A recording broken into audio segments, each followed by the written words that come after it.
Scotty, it's just you and me today, MG. mate. I know. There's only two on the screen. Yeah. So MG decided to leave us. Um, I think after a really successful show, he doesn't feel like he needs us anymore.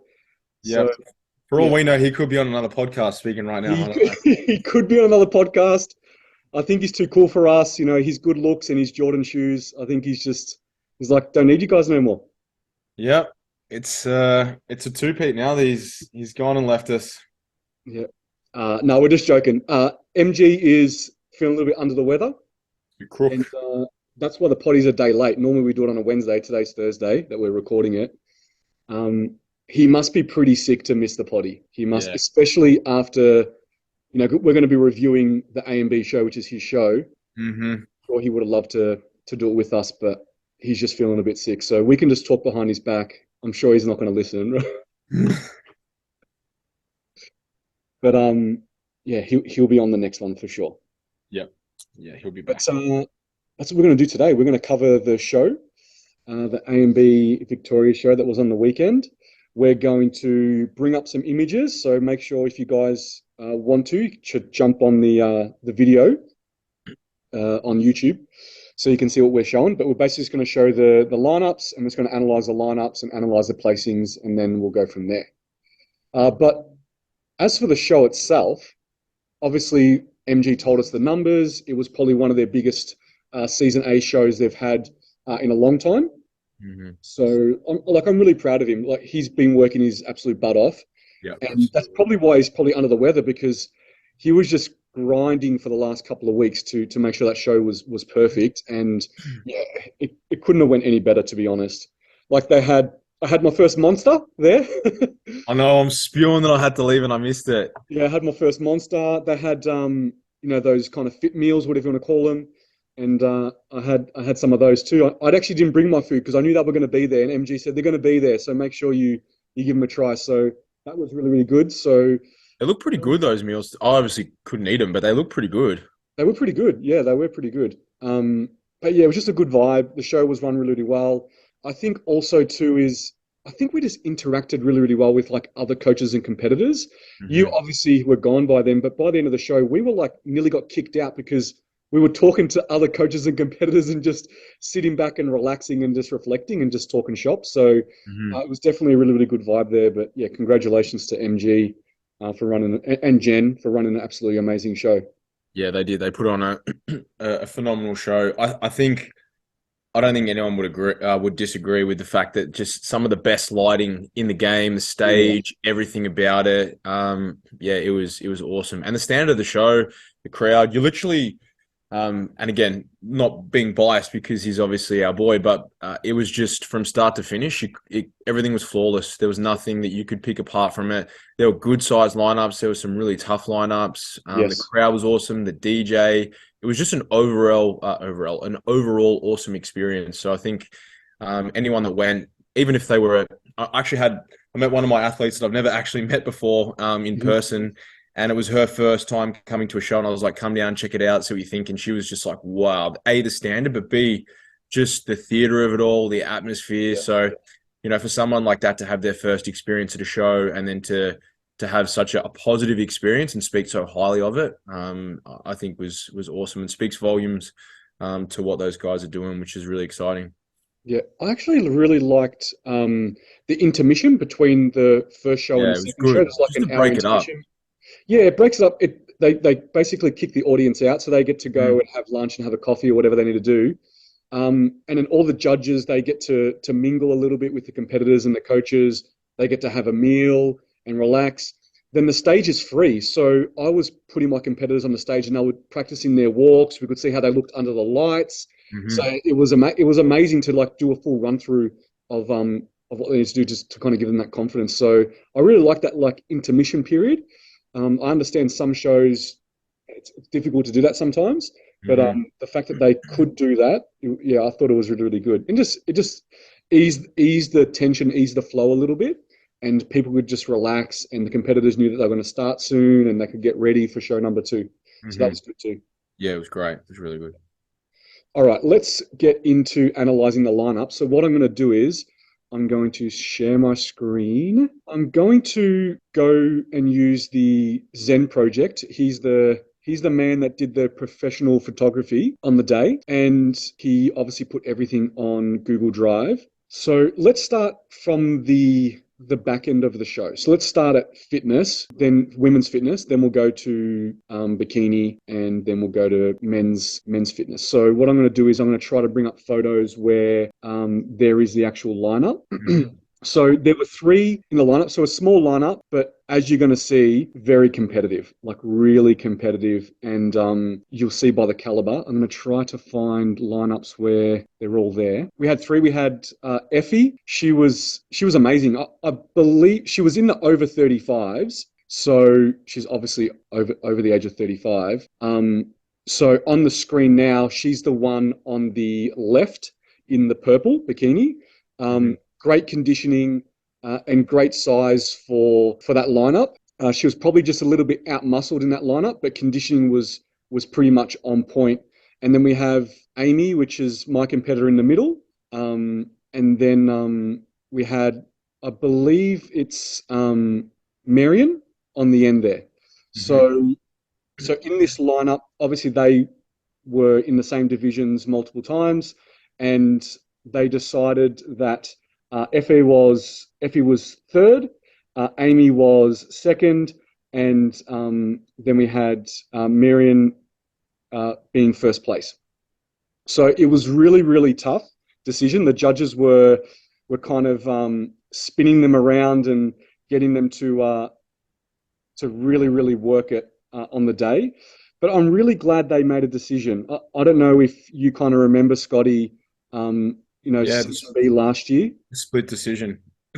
Yeah, we had a split decision. So I'm trying to pick up another photo. Which no one liked. And yeah, for a first time lineup, this lineup was ridiculous. These girls, there was not one of them that wasn't conditioned. The conditioning on all three was absolutely phenomenal. Yeah, so like last year, what we had was Shona, which was my competitor, and then another competitor. They just could not decide who was going to be the winner. So they actually gave a joint first place, and then they both got pro cards on the day. One had more muscularity, not as much conditioning, and then you had Shona, which was super conditioned and good muscularity and balance, but just was out-muscled on the day. But they just couldn't decide. And this was actually nearly the exact same thing that happened, where we had Amy, great balance, great muscularity and conditioned. And then we had someone just had a little bit more muscle mass. And I'm glad they actually made a decision this time round and it wasn't a repeat. And, in the end, they both got awarded pro cards, which I think is definitely worthy. They're definitely worthy of becoming pros. And in any pro lineup, they would have definitely mixed it with the best of them. But, we actually had Shona, which was the one from season B last year. She's actually an ANB judge now, and I spoke to her afterwards, and she's like, Michael, you don't understand how hard it is to be a judge, and how we just have to decide and make a decision. It's like really, really hard. So she said, we were really trying to decide what to do, and I said, well, I'm glad you guys made a decision because we didn't want a repeat of what happened last time, and the judges are there to make a decision, so we're really, really glad they did, and can definitely respect and understand that decision based on what they went for that federation. Yeah, it was just a little bit more density in the tissue, but she's an older athlete as well. So the training age factors into that maturity of muscle bellies, in 4 or 5 years' time. How old's Amy? I think she's like 27, 28. Okay, so there you go. So she's getting into that point, but I'm sure when she's in her early mid-30s, a few more off seasons down the track, then some of those shots where you just have that density behind that tissue, it'll be there. But it was chalk and cheese. Like it's chalk and cheese is the wrong word I was looking for. It was, you could go like apples or oranges is what I was trying to say, in the sense that really different looks, but both well deserving, I think, as you said. So. But as I guess the main thing is, like you said, at least we had some clarity around what they preferred. So, for example, if whoever was competing in season B, you can kind of get an idea of which look perhaps you might want to lean into a little bit more. Yeah. And you can see from these shots, like all three of them, absolutely amazing Awesome. physiques. Hmm. Yeah. Like look at that shot there. Absolutely amazing physiques. Yeah, for Yeah, sure. the symmetry on the girl that placed third was ridiculous. She just didn't quite have the size to go with the two other girls. Yeah. But again, super impressive physique, Yeah. especially for a first timer. Like Yeah. condition was phenomenal. Yeah. Crazy, crazy. Yeah, conditioning was great. Hmm. So that was fitness. Okay, next let's click over to bikini. So bikini was one of the biggest lineups of the day. Um, It there was. was, I believe, 9 in the open. I'm going to try to find some shots. Let me just kind of open up some random photos, some random lineups. Okay, so this I believe is probably the beginner or the novice lineup. So we got Kiara there in the middle, and then Amy off to the left of her, and then Mel off to the right. And that was the top three in that order: Kiara, then Amy, then Mel. And I spoke to Mel. She's absolutely lovely. I also spoke to her husband too. He's an awesome guy. And she was really, really proud of her achievement. She got third in this lineup. She's 45, or she tells me that she's over the age of 45. She doesn't Uh, definitely doesn't look it. And she's got 2 kids. Absolutely amazing to place where she did across the whole day. She should be really, really proud. And you can see the mass and the density that she does have, which mm, we know ANB do kind of reward that look. So that's probably what got her placing in that lineup there. Yeah, and then we can see in that back shot, um, I had a really, really good chat with Amy. She's absolutely lovely. We spoke before at the start of the day. She came over, she said she listens to the podcast, and she had some really, really nice words to say. It was her first ever show, this wow. show, and also it was her coach's first show coaching a client. So congratulations to them too. She looked absolutely amazing. Her posing and stage presence was like second to none. She Hmm. like flawless. Like you would not even tell she was a first timer. She absolutely amazing. I think what kind of got Kiara over the edge there in a lineup like this, in this kind of federation, is that mass and that extreme X frame. So we can see like the width of the shoulders, small waist, glute and quad development is just a little bit more extreme than Amy. But conditioning comparable, definitely. And her glutes are really good too for her height. Yes, Like she's got long femurs. yeah, Yeah, they're there. There's not much more that needs to be done. Just a little bit more development, a good off season, and yeah, yeah. So yeah, we've kind of seen that back line up there. I'm Mhm. trying to find a front Yeah, shot. just the width. Yeah, yeah. So we can kind of see there Kiara has that width across the shoulders, small waist, very tight, and then development through the quads and through the glutes there. Um, and that's just would have got her over the edge from that perspective. But I know Amy is doing the NBA show coming up in about a week and a half, Hmm. and I think they're really going to like her look. Yeah, So for sure. if Is she Kiara comes, doing that show as well? Kiara's not. No, She's Kiara's done. not. Okay, fair enough. She's happy with her season. So Hmm. we're starting the reverse phase with her. Sure. So yeah, all the best to Amy. Amazing athlete, looks great, great stage presence. If she brings that package to NBA or even slightly improved, which she can improve because you got an extra week of dieting and trialing different things, I'm sure she'll do really, really well. So all the best to her and to her coach. Um, but yeah, great lineup. I'll try to find a lineup of the Open. It was, as I said, it was 9. It was absolutely massive, and it was first was Kiara in the Open, Amy was second, and then MG, or sorry, Meve's client Chloe was third, which is an amazing achievement for her. Um, I'm just going to try to click on some random photos, see if I can load anything up here. But what was so funny is Kiara was really fangirling Chloe, saying how amazing she looked and how good she looked. So yeah, Chloe did absolutely amazing. She should be really, really proud of her achievement. I'm trying to bring up the photo, but okay, so this is not the open lineup, but that's Chloe there in the middle. Yeah, she looked absolutely amazing. Yeah, there's some shots of her. And if no one's ever seen her or seen her journey, this is a vast improvement from her last season that she competed. A vast improvement, just overall muscularity um, across the board. So a vast improvement for her. So yeah, Chloe looked absolutely amazing in that lineup there. Yep. I'll I'm trying to find an open, but it's a little bit hard. These Is it not images, labeled? Yeah. they're not labeled and they're not loading. Chloe was she top three in the Open or was she fourth? That's Third? right. She was third, Third, I I think. believe. Yeah, third. Yeah, she was third in that open lineup of 9 or 10 competitors, Hmm. and obviously, against a really good Kiara and a really good Yeah, yeah. Amy, um, yeah, is an amazing effort there for sure. All right, so that was fitness and bikini. Hmm. While I still try to search for some lineups, but okay, so this is the open here. This That's her is there this is it split in half, and that is Chloe there. to the left of the Yeah, girl in the middle. second Yep. second from the left in that lineup. I guess Yep. if I scroll a little bit lower, we might catch a full view of the full lineup. Okay, that's the full lineup there at the end.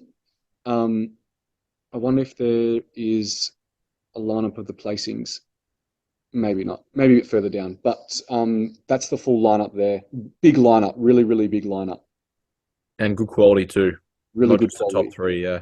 Yeah, really, really good quality. All right, let's move over to men's fitness, which you're going to pretty much take the reins on this one, mate, um, because you probably watched it more than what I did. I But did. I will try to bring up some photos. So was this the open? That is the Open, yeah. I can't remember if there was a fourth. I think there might have been a fourth competitor. Yeah, because Damo was in it too. I Okay, think he went in the Open, didn't he? maybe it might have been a later photo, but this was the main three Either guys way, in the open. this is your top three, yeah. Yeah. Yeah, so your top three there, you've got the gentleman in the middle was I believe his name's Sumit, and he placed second. He actually won all of his divisions coming into the Open, which was really cool because then to the right, you've got my client Cal, who also won all of his classes leading into the Open. So those guys hadn't, I guess, faced off just as yet. And then to the left, that gentleman's name, I believe, is James Tipping. And so he placed third in that lineup. Again, for a fitness lineup, really, really solid. Sumit was a really, really big dude. He could have quite easily jumped in classic physique, in my opinion. We obviously didn't get a peek at his legs, but the size was really, really impressive. I think the biggest difference between the two, Cal obviously has some good size on him, but it was just a different level of conditioning. Cal's obviously come in super sharp, and given that he was only competing in the one division this week compared to the previous week at ICN where he had back to back, and we had to top him up a bit more for men's physique, we were able to reassess the peaking protocol, and he just came in razor sharp, a lot more relaxed as well. This was his second show, but as you can see there, Sumit was still really, really sharp. Definitely had some of those side shots. And then James to the left was probably just a little bit undersized and didn't quite have the same conditioning, but still presented really well. But again, for an open lineup, and I think all three of those boys are both, or all three of them, I should say, are all doing the NBA shows. Cal's doing it as well. And I think there's a couple of others that haven't competed yet that are doing that show. So to have, knowing that you're going to have that three plus a few more at NBA is really encouraging that it's going to be a really good quality show. But was a really good lineup, again, similar to the fitness where they had to really work these guys around, and essentially they just went with the little bit more of a refined look for that one. But again, Sumit was very impressive, equally the same. And again, both of those boys were offered a pro card, so you can see there.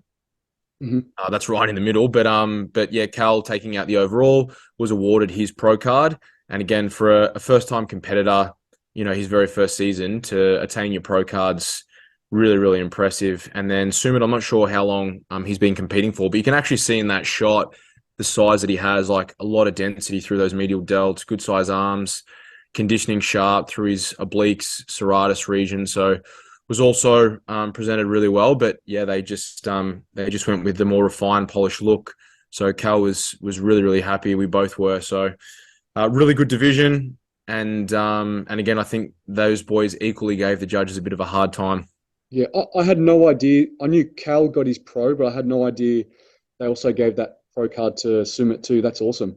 Yeah, so Sumit actually was awarded his card as well. Yeah, Yeah. and both worthy. Yeah, absolutely.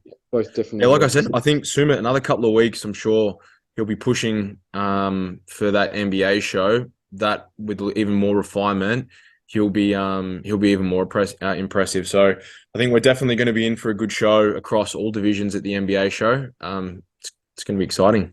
Yeah, who do you have in the NBA show? So I'll have Cal, who's going to do men's physique, Yeah. and then I've got Andrew, who will do men's fitness. Okay, cool. And I just checked on the weight because men's fitness has a weight cap. So I just had a Yep. look at that, the weight to height ratios, and we've pretty much already made weight, so we'll be fine with another 10 days up our sleeve. So that'll be good, man. Really exciting. I actually spoke to Stewie yesterday, and he said that there's already quite a few registrations and some athletes that haven't competed as of yet, and some flying down specifically for this show from other states. So I reckon it'll be a pretty high end show because the Nationals is in Sydney. I think there's a lot of people. This is for ICN. There's a lot of people that potentially have decided not to do that show and we'll do the Melbourne one instead. So I think it'll be Yeah. some good numbers and some very good standards. Yeah, I know MG has a couple in it too, and I've got four in it. Mm-hmm. Two in bikini and swimsuit, and then Mm-hmm. two in sports and fitness. Yeah. Yeah, So Amy will do fitness again. yeah, she'll do fitness Do you again. know Yeah. if the other girl's doing fitness? Marianne, is that her name? I believe she's going to ICN Nationals that weekend. Ah, okay, fair enough. Yeah, yeah, And Amy's not doing both, is she? She's doing the Saturday. yeah. She's just doing the NBA show, and Yep. then Cool. she's actually going to the ICN Universe, Okay. South Korea. Yeah, Yeah. in Yeah, it's a June. tough ask to do Saturday, and then I've actually got Andrew who's going to compete Saturday, and then literally get on a plane that night. Wow, We'll have to try and wash it off and then go again. So wow. that'll be that'll be Are interesting. you are you thinking of shooting up there? I think so at this stage. I've got a flight up. I haven't booked one back, and that was just in case he decided at the last minute he was going to pull out. But Yeah, I'm 90% sure that he's gonna do both. In which case, I'll just go up for the day. I'll go up. I'll get the first flight up, and then try and shoot off as soon as the show's done. how are you going to tackle that? Like, do you think it's a short flight? I get that, but do you think there'll be any fluid retention from the flight? Yeah. So this is the thing. He was originally wanting to do physique as well, and I was and have been and still encouraging him to not consider that purely because he's better suited to fitness, but also there's about an hour and a half to 2 hour gap, which in the scheme of things does make a big difference because then you're trying to peak him again to hold the look that you had in fitness for physique because physique's later, but you're also eating into that window that you have to be able to wash off the look that you've just achieved.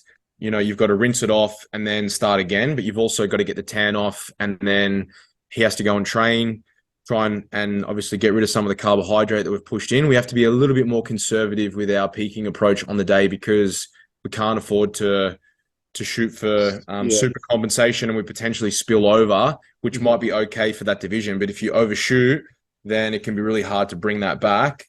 And yeah, then again, just have to push in some pretty acute doses of potassium as soon as it's done. He'll yeah, yeah, train a lot harder than you normally would, just again to try and move some of that carbohydrate around, and then have a shower, get another spray of tan, get on a plane, and then it's essentially just assessing the look as the night unfolds. There's no yeah, like set. There'll be some recommendations in there, but it'll literally be like every couple of hours, eat, go for a bit of a walk, take a photo. How do you look? And then we assess almost on like an hour by hour basis, and then the morning of. So Wow. yeah, So it'll be interesting. will he train before his flight? Yeah, so he will, and he will also need to do almost like another glucose transport session when he gets up there, just to try and move around. But the advantage with Sydney, it's not a long flight. I'll encourage him to drink a lot of water on the flight so that he's Yeah, having to get up and go to the bathroom a lot, which will help prevent some of that potential edema. yeah, And again, just pulling back on that sodium because obviously we're pushing in a bit in the morning to ensure that we peak him and he feels out nice and hard, but then you got to wash it off and go again. So as long as food will probably stay down because essentially we'll have topped up muscle glycogen stores prior to the show. So I don't typically want to have to feed him much on the Saturday at all. So if anything, he wakes up maybe a little bit flat on the Sunday of ICN because at least that way we can just I'll wake him up early, gradually feed him as the day unfolds. And he's not on until I believe about 150 is the open fitness okay. division. So we've got a little bit of time up our sleeve. That's good. And if he is a little bit washed out first thing in the morning, so if it's the other way, again, we can get him to go and train. And then worst case, he has to get another coat of tan when he gets to the venue. What's really good is he staying at the hotel? Yeah, I think he's staying at the hotel. So you literally walk straight across. Straight across. And actually, there's a gym there. There's a full-fledged gym there.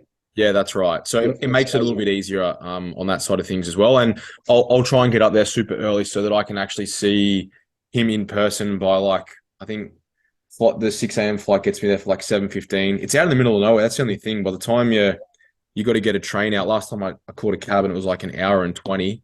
So by the time you get out there, at least that way, if I've got 5 or 6 hours to see him in the flesh, I can make any adjustments in real time as we need to. Yeah, I'm excited. It's it's unfortunate that there's a clash with the shows, because I would have loved to put competitors in that show too, but we just have to pick and choose sometimes. Yeah, and it is a tough ask. Literally, as an athlete, I was thinking about it. It would be pretty stressful that you've got to literally finish, and then you've got all these things that you need to. I actually don't even know what time Andrew's flight is, but you've got all these things that you need to tick off in order, because you might have had a really successful show, but then straight away it's you can't be complacent. You've got to do all these things to wash all that off and start again. And as a coach, it obviously has its challenges as well, but I'm actually really excited for it from the challenge perspective to be able to titrate the look and get it to where we want to get it to. So if it all goes really bad, it'll probably all be my fault. So hopefully I don't screw it up. Okay, so as we know, obviously with some shows come and gone already, we're going to have some people that are probably not competing for the rest of the season. They've hung up the shorts or the trunks or the heels or the bikini, whatever you want to call it. Yep. Is there anyone in your team that's now in a reverse or recovery phase? And how are they kind of coping with it, and what kind of things are you finding at the moment? Yeah, so Brad, as soon as his ICN show was done, we decided to wrap it up. We got the information we needed. We knew that he just needs a little bit more size. I actually took Brad on very last minute. He left his previous coach halfway through his prep. So we had 10 weeks to essentially get him from being where he was to where he needed to be. And I think we ended up pulling off close to 12 kilos or something like that in such a short time. So he originally thought that he was going to be at a higher weight. And as soon as we had our consult, I was like, well, I actually think this is where we're going to need to be. And we did hit that, but it was a pretty aggressive approach, and we definitely would normally not need to be that aggressive. When I say it was aggressive, I mean, I think he bottomed out at around 2,000 calories. But if I had him for 26 weeks, he would have been eaten up and at 2,800, on the show day, because he just has that ability. And even post-show now, he's responded really well.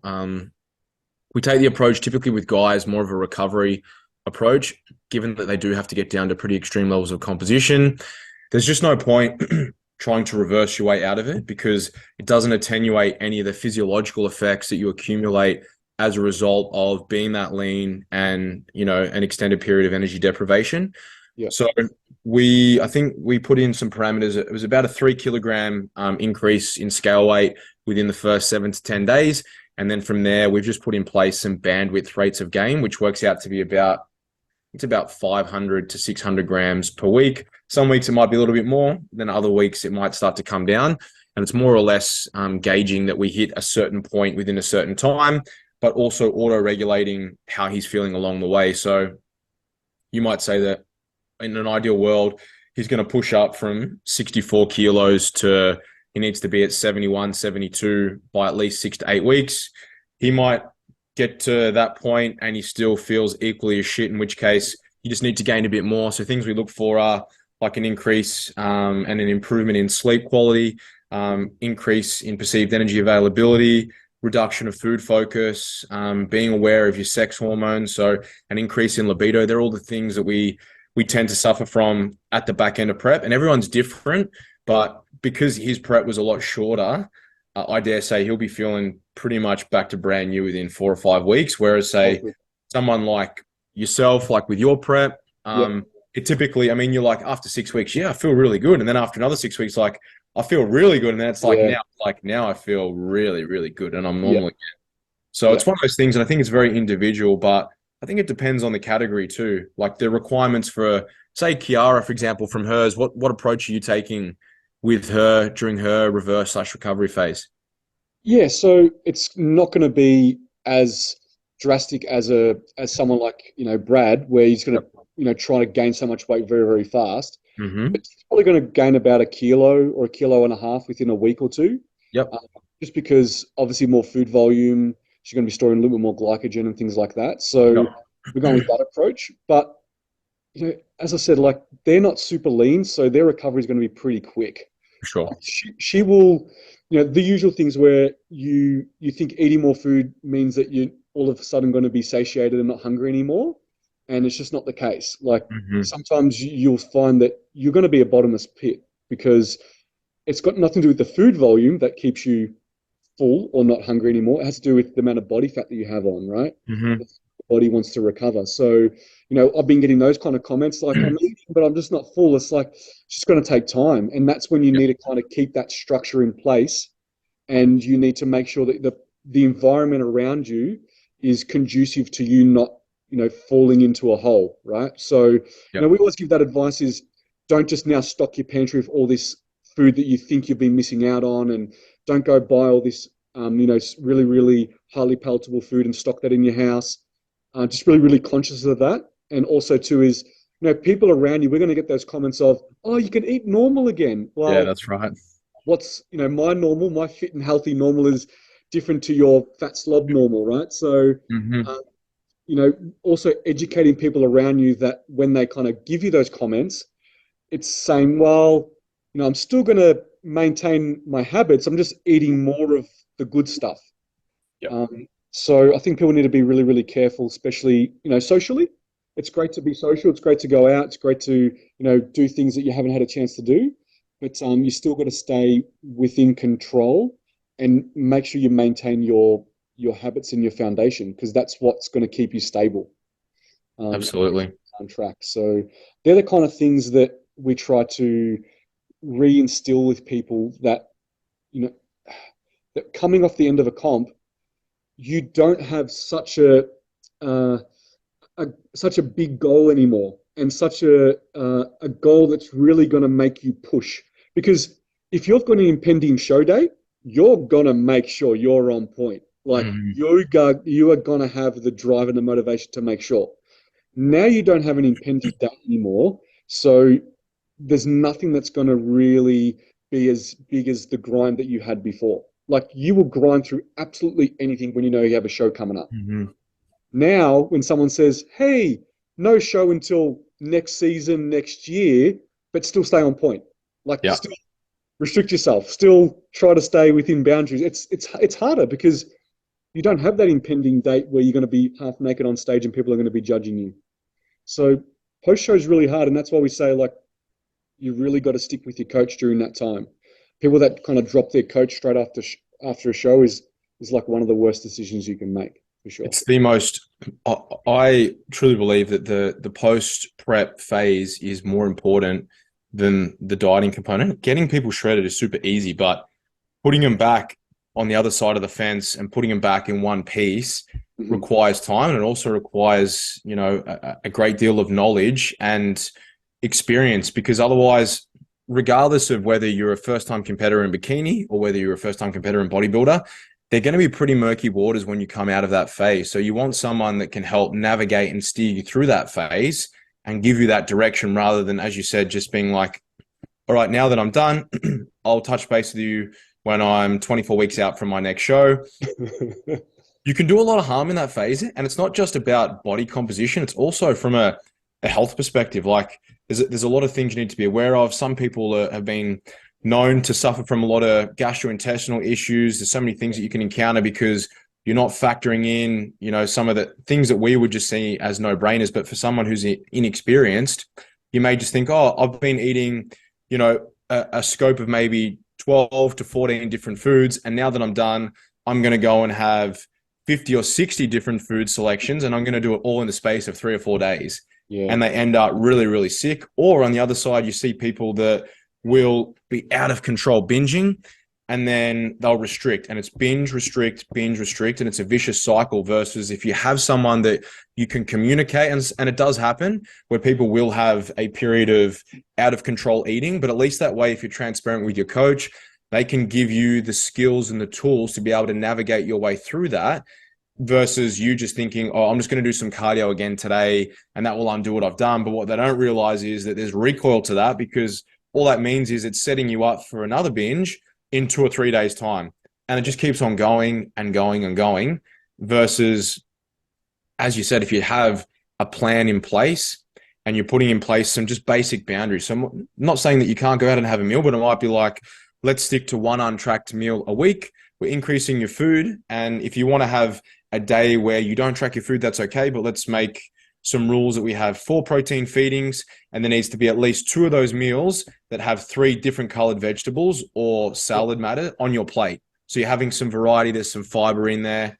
Again, looking at people that may need to get a blood panel done to assess if you have any deficiencies. There's so many different things, and that's why, again, we're not trying to say this because we have a self-invested interest. It's literally just for the health and well-being for our athletes. It's pretty rare these days, to be honest, that you will have an athlete that will drop you, just because for the most time we'll encourage them, if they're going to stay in the sport, and hopefully if they are, then they're as serious and they treat their bodybuilding in a very similar fashion in the improvement season. Yeah, because in the end, physically we're trying to manage their composition, right? Like all the other aspects too, but really in the end, we want to make sure that they go back to being a better 60 kilos than what they were before they started the prep. Mm-hmm. We don't want them to go back to their 60 kilo off season and look worse and have more body fat on them and less muscle mass, because we're trying to control the rate of gain, and that's the rate of fat gain, right? Obviously, there's going to be some muscle gain during that time for sure, right? But we all know that fat can come on a lot easier and a lot faster than muscle mass can, right? So we're trying to control that composition, because the last thing we want is for them to go back to their off-season weight, let's say it's 60 kilos, be a 60 kilos that has more body fat and is on less calories. That's the worst thing we want, right? So we're trying to do it for the best reasons, so that when they're in their off-season, they're in an even better starting point from when they ended their off season, and then obviously they can improve from there. So there is a level of restraint and restriction still in the reverse diet or the recovery phase for sure, which is difficult. It is difficult. And the other side of that is, if you do go solo, or even if you don't, if you don't respect the recovery phase and you eat like an asshole and you end up gaining way too much body composition, it's deleterious to your improvement season. Because if you hit, say, like an off-season weight that you had planned to be 12 or 10 months after you finish your first show, if you knock that checkpoint within 3 months post-show, then you're almost guaranteeing the fact that you're probably going to be an extra 15, 25% above where your coach's ideal off-season weight would be, and you're going to have to waste time dieting that fat mass off at a later point. Versus, again, it depends on the category. Like, let's say that you had Kiara, who has done bikini. She has a real opportunity once she gets that immediate little bit of fat mass on her. She can recomp out and potentially sit, only maybe 10% above where she needed to be, because the compositions of her division are very different to, say, someone like Amy or Brad or Cal, or these guys who need to gain back some fat mass straight away. And then once we get them to a point where we're happy with, they're starting to feel a bit better, and we're starting to see some of those markers be ticked off, then once they get some of that immediate fat mass on, then they can slow their rate of gain down and potentially hang out at a composition that's less far away. Like, say, Cal, I'll use him as an example, he won't mind. We've had to pull off about maybe 20, 21 kilos, which, and Andrew is going to be about 16 by the time it's done, which is as a result of both these boys now know that they need to respect the improvement season a bit more, perhaps start prep at a different composition. And I know firsthand, once Cal's done, we know that where his off-season weight will be, and it will be easier for him to be able to hang out at that space. And that's the advantage of the first time you compete. You get so much information. You know, firstly now where your stage weight is. So you know roughly you don't ever want to be further than really 20% off that, because then you're just getting unnecessarily, overweight and too far away from that goal. So you can collect a lot of good data, and there's so many different learnings from it. But I guess the one takeaway that we both agree on is you have to respect that phase. And essentially when prep finishes your last show, the way I always encourage athletes to view it is that there's still 4 weeks to go. Give me 4 weeks to put you back together, because I know that in 4 weeks, you're going to feel regardless of your category, you're going to feel so different than you do the day after your show. Yeah. And you've trusted your coach for this long. Keep your trust instilled in them and let them steer you through those murky waters, and then put you back on the other side of the fence. And then if you want to go and do your own thing for a bit, no dramas. But at least that way, and they know that you're going to be in one piece.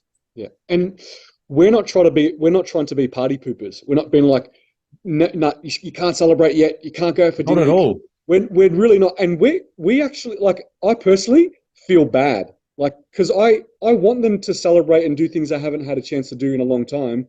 But I just know it's for the greater good if they just taper back on it a little bit. Just wait a little bit longer. Do some of those things. As we said, we should have, 1 or 2 or however many is untracked days or meals or whatever that may be. But just don't go full steam ahead. Don't go rogue. Yeah, don't go rogue. Just wait. And it'll make all the difference. It'll definitely make all the difference. Yeah. And in terms of celebrating meals, because typically it's the human interaction as well that comes with food, brings us all together. I always advocate for just have a house party, have people over, have a barbecue, stick to foods where at least you can also control the narrative. If you want to do pizzas, do homemade pizzas. If you haven't had pizza for 9 months and then you're like, I'm going to go out and I'm going to have a Nando's or whatever it is, like a Nando's or Domino's pizza, whatever it is, there's every chance that you're going to wake up at 3 or 4 in the morning and you're going to puke your guts out. Versus if you just make a homemade one, again, you can load up on the toppings. It's going to be a better version of that. It still ticks the box of you're eating something that's palatable, you're with your friends and family. In 4 or 5 weeks' time, again, what you're able to tolerate will be very, very different to the day after your show. Yeah, 100%. And what people are going to find is during prep, what good digestion actually feels like. Yep. Yeah. And how bad it can be when you finish. Yes. Yeah. And when you go out and you start having your meals, even when you're in the peak of your off season, you realize the difference. Like, you really realize the difference. And I even know for myself is I look at things and I'll be like, that's a stomach ache waiting to happen. Mm-hmm. Yeah. Just by looking at things. Yeah. And the more you do it, the more you respect and understand that. And again, I'll use myself as an example. I had a 3-year off season. I could count on one hand how many like takeaways or things like that. I think I would have had maybe Thai takeaway maybe twice. I think we might have had pizzas as a big group maybe once or twice. This is in the space of 3 years. Mm-hmm. Otherwise, you can ask my wife, anyone. It's the same thing all the time. And because I love knowing that I'm going to feel good digestion-wise. You might have pizzas, you'll make them from home. I know that I'm going to wake up, I'm not going to feel sick the next day. Yeah. Even when we have our SUVs, like the next day, you're going to wake up, you're feeling good. You're not getting donuts afterwards and getting this. You can go and have a nice meal. There's some salad, there's some, flavored chicken. Yeah, there's a bit of fat, bit of like aioli, whatever. And then you can have a coffee and you're content. You don't have to eat like an asshole. And as soon as you get a few of those weeks, months behind and under your belt, it really just becomes habitual. It does. And this sport becomes a lifestyle rather than just living for that weekend to go out and eat burgers and fries. Because if that's where you're at, then I would argue that your relationship with food is perhaps not where it should be. Yeah. And I've kind of said to some clients too, and I've said it probably on a potty before, is who's faking this lifestyle just to compete. Mm-hmm. Versus those that love it for what it is in the process. Exactly. And those who actually love this lifestyle and live this lifestyle, regardless if they have a comp coming up or not. And they're the ones that are going to be the most successful. Not only in how successful they are in their placings and how well they do, but how successful they are in the whole process. Yeah, and the way they look. And as coaches as well, I think you would probably agree, most of the people that all of the top physique athletes that I know and the top coaches that I know live a very, very similar lifestyle to the way that we approach it and look at it. Not to say that you can't ever go out for dinner, but it's like, if they're going to go out for dinner, they might choose for, say, Japanese, or it might be like steak and whatever. They're not having to go out and eat Damazi's burgers and chips and then getting donuts with milkshakes afterwards, because that doesn't, it doesn't really, it's not going to make you feel good. And it doesn't really align with your lifestyle and what you're preaching. And for me, people that do that, it's just a bit hypocritical. Like, you're doing one thing and you're preaching one message, but then you're going out and more or less doing the other. And again, I have the same belief toward, alcohol. Nothing wrong with having a drink, but if you're someone who is having to go out and you're extreme and you're drinking and you're binge drinking, it's like, is that deleterious to your health and well-being? Well, yes, it is. But also it's definitely deleterious to your ability to perform and improve as a physique, as any athlete. Yeah. Again, you look at the best athletes in the world, they're typically not one to consume alcohol. If they do, it's in minute doses. It might be a glass of wine or whatever it is here and there. But it just comes down to, as you said, having, I think, just some values and some habits that just align. And that's why I think that's what we've probably found. And even just through the podcast, is you develop a community of like-minded people that all have the same view. And hopefully we're able to continue to instill and drive that message. Mm-hmm. Yeah, I think this information is going to be really helpful for those first-time competitors that have never been through a post-comp phase before. And if you are struggling and you are going it solo, or you have dropped your coach, I think you should reach out to, if it isn't someone that you're, like, if you're moving on or parting ways with your coach, reach out and speak to someone in the industry that you know or that you respect. Doesn't have to be us. There's heaps and heaps of really, really good coaches that can give you good information that can help put you on the right path. But if you are coming to the end of your prep and you have some concerns, then firstly, you should be communicating with your coach, and your athletes should already have an understanding in terms of what they can expect. I know with my guys that are going to be finishing up next week, part of their check-in will include what the next couple of weeks are going to look like, recommendations for after the show. Even for Brad, when he finished his, he was going to go straight to have a burger and something straight away just because he'd been craving it, versus he had to have a certain meal before he went and had that, so that it didn't send him into, eating the universe in one evening. So it's having that in place and having that understanding, especially if you're a first-time competitor, so that you know what to expect. Yeah. And you know that if you do fall off the wagon, what the protocol is in terms of how do I get myself back on the right track. Mm-hmm. So communication is really important. Yeah, definitely. And having that structure and keeping that routine in place, and your physical environment, so like what's in your kitchen, is super important.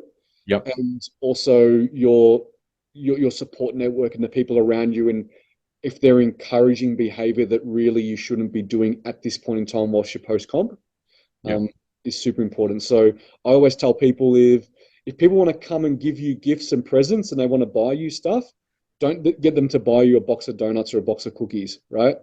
Get them to take you out for an ice cream or take you out for something else. Because if you just buy a box and it sits in your pantry, you're probably going to either binge eat it or you're going to have one every single day for the next 7 days, right? Which is probably not the best thing to do. So just really communicate with others that you're not going back to normal, and it's, even if you were going back to normal, it's not their normal. It's a fit and healthy competitor normal. It's different. Yeah, for sure. Yep. Awesome, dude. That was a good one. We reviewed ANB. We spoke a bit about NBA, what's coming up. We spoke about reverse and recovery, which I think, obviously a lot of people are going through or going to be going through very, very soon. And we know that in Season A, there's a lot of first-timers. Season B normally brings seasoned competitors and first-timers, but Season A, we know, brings a lot of first-timers. So I really hope that this really helped a lot of people. Absolutely, yep. Awesome.